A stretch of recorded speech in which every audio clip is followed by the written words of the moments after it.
Halo teman-teman semua, kembali lagi di channel aku.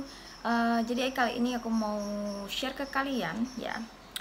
Masih banyak banget yang nanyain peralatan sulam alis untuk pemula ya teman-teman. Jadi apa aja yang perlu kalian siapkan ya teman-teman. Jadi ini untuk pemula banget ya. Tentunya yang pertama yang harus kalian punya itu tentunya mesin sulam ya teman-teman. Jadi entah itu teknik manual, entah itu teknik mesin. Jadi itu alat utama yang harus kalian siapkan ya. Entah itu dari mesin MTS. Untuk mesin MTS itu banyak merek ya teman-teman. Kalian bisa pilih MYM, Dr. Pen atau Charman atau yang Ombre juga bisa ya kalau kalian sudah menguasai tekniknya. Dan begitu juga untuk teknik manual, kalian bisa pilih pen dengan berbagai macam pen ya teman-teman. Kalau kalian sudah menguasai teknik microblading, silahkan kalian bisa pilih pen manualnya gitu. Itu yang pertama. Yang kedua ya, kalian harus siapkan jarumnya juga. Jarum untuk entah itu jarum untuk manual, entah itu jarum untuk di mesin MTS-nya ya. Untuk bikin bingkai kalian bisa pilih yang 1P ya teman-teman, untuk yang teknik mesin ya maksudnya. Sedangkan untuk mengisi atau mengarsir kalian boleh pakai 3P kalau kalian sudah menguasai teknik dengan benar ya, atau kalian bisa pakai 1P untuk mengisi, bahkan untuk membuat bingkai juga. Kalau aku sendiri aku masih pakai yang 1P ya, jadi itu membuat lebih nyaman juga teman-teman. Jadi kita bisa bikin bingkai pakai yang 1P, untuk mengarsir juga kita pakai yang 1P juga. Itu yang kedua. Dan yang ketiga, yang penting juga, kalian harus punya tinta sulam. Tinta sulam ya, bukan tinta tato. Itu sangat berbeda sekali. Kalau untuk tinta sulam itu bertahan 2-3 tahun, tergantung dari jenis kulit, tergantung dari kalian ngerawatnya gimana ya teman-teman, dan juga skincare yang kalian pakai ya. Jadi itu dia bertahannya 2-3 tahun. Kalau untuk tinta tato itu dia bertahannya permanen. Oke. Untuk kualitas tinta, untuk jenis tinta ya teman-teman, sangat banyak sekali di pasaran.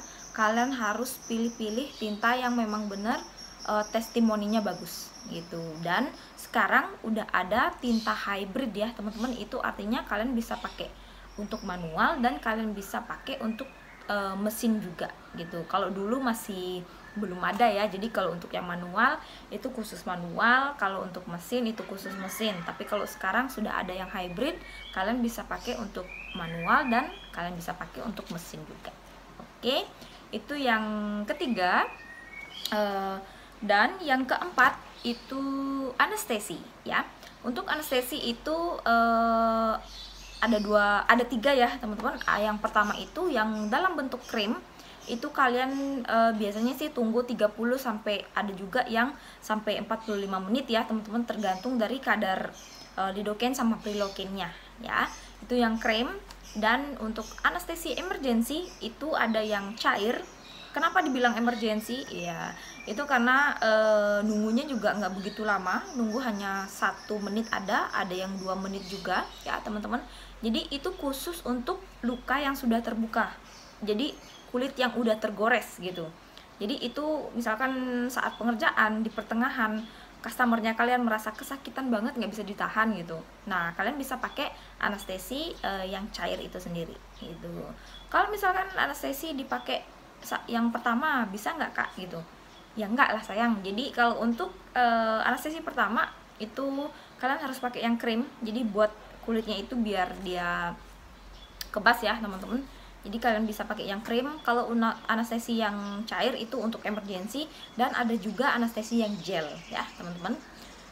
Jadi itu untuk yang keempat. Terus yang lain-lainnya seperti spidol surgery ya teman-teman. Jadi untuk membuat pola, untuk menandai pola, kalian perlu spidolnya itu. Apalagi untuk pemula, kalian udah buat pola, terus kalian isi anestesi tanpa memakai spidol surgery-nya itu, kalian lap, udah hilang polanya, kalian udah panik ya teman-teman. Jadi kalian untuk pemula kalian bisa pakai spidol surgery untuk penanda, jadi biar polanya kalian gak hilang. Oke. Kalian perlu juga pensil alis untuk membuat pola ya. Kalian perlu juga cukuran alis untuk membersihkan alis ya teman-teman. Itu bisa kalian cukur pakai itu. Oke. Kalian perlu juga alkohol teman-teman ya, untuk mensterilkan alis sebelum dikerjakan ya. Kalian perlu juga hand gloves ya, itu kalian bisa cek di apotek, itu ada. Kalian juga perlu cairan NaCl, itu cairan infus yang warna merah ya teman-teman. Jadi cairan infus ini dipakai untuk kalian basahi kapas dengan cairan NaCl. Jadi kita pakai saat pengerjaan, itu kan ada tinta-tinta yang di alis ya, di area alis itu kalian bisa pakai untuk mengelap ya teman-teman. Jadi jangan pakai tisu basah, jangan pakai spons. Aku lihat banyak ya di TikTok, jangan pakai spons yang buat facial itu, jangan, karena ini udah menyangkut kulit sudah terbuka gitu ya teman-teman, udah luka. Jadi untuk bakteri itu rentan sekali gitu. Jadi kalau alisnya hasil pengupasannya bagus, enggak iritasi, jadi itu kan ngebuat customernya kalian seneng gitu ya. Dan selanjutnya kalian juga perlu plastik wrap ya, untuk menutup anestesi saat kalian pakai anestesi krim. Saat pakai anestesi cair juga kalian harus tutup dengan plastik wrap ya, yang kayak bening itu loh teman-teman. Jadi kalian pakai itu biar anestesinya tidak menguap ya, dan efek kebasnya hilang ya. Jadi kalian harus tutupi pakai itu biar efek kebasnya itu dia masih strong gitu. Oke. Terus yang lain-lain seperti kapas ya teman-teman, kalian perlu itu.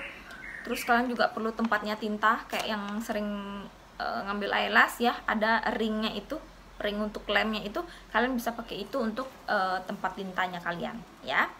Terus untuk yang terakhir ya teman-teman, itu kalian perlu vitamin aftercare-nya ya. Jadi gunanya vitamin itu biar hasil sulamannya itu tidak kering ya teman-teman, biar nggak kering, dan juga dia biar ngelupasnya itu merata gitu. Makanya kita pakai vitaminnya itu, tapi jangan juga diaplikasikan terlalu banyak ya teman-teman. Jadi kalau kalian aplikasikan terlalu banyak, sulamannya itu masih baru, kalian aplikasikan terlalu banyak, itu bisa membuat tintanya itu ikut keluar gitu teman-teman ya. Memang sih banyak yang bilang ke aku, ada komen di YouTube yang bilang di aku, itu tinta sudah masuk ke kulit gitu, dia bilang, jadi nggak bakalan bisa keluar lagi gitu. Nah kita kan untuk menekan ya teman-teman, jadi menekan biar nggak gagal gitu.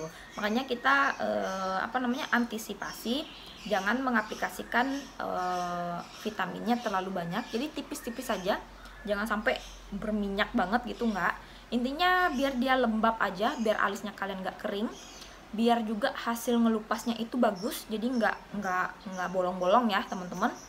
Jadi itu gunanya vitaminnya itu, jadi biar lukanya juga cepat sembuh gitu. Kadang kalau kita pakai vitaminnya itu 5-7 harian dia sudah bersih, sudah melupas semua. Jadi kalau kalian nggak pakai itu mungkin bisa 7 harian lebih gitu, sampai seminggu lebih lah gitu. Jadi dia gunanya vitamin itu untuk mempercepat proses pengelupasan gitu. Nah oke ya teman-teman, mungkin itu aja yang mau aku share ke kalian. Jadi itu untuk pesulam pemula ya teman-teman. Jadi kurang lebih itu alat-alat yang harus kalian siapkan.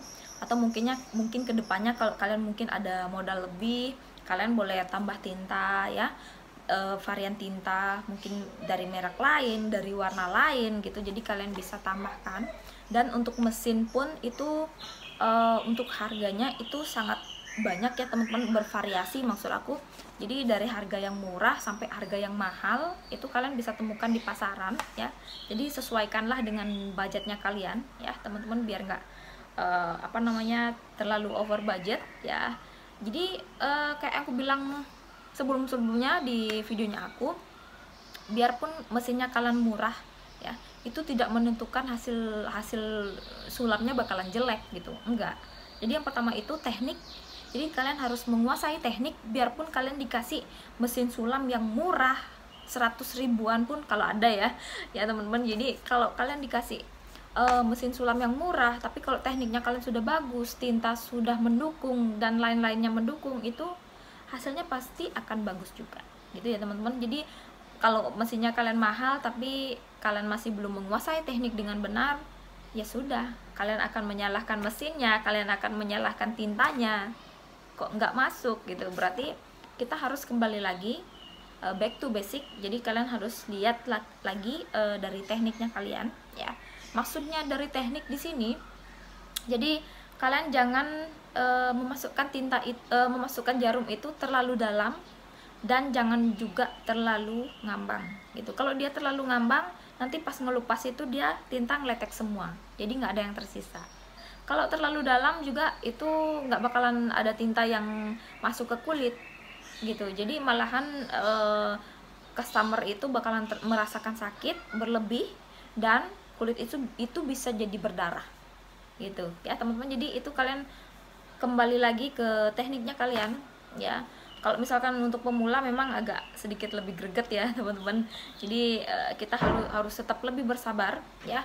Jadi kalau kita mengerjakan alis itu, jadi pastikan tintanya itu masuk dengan merata ya. Dan kalian cek tinta dengan vitamin aftercare-nya itu. Oke. Nah, oke teman-teman, itu aja yang mau aku share ke kalian hari ini. Kalau misalkan ada yang mau ditanyakan, silahkan kalian tinggalkan komen ya.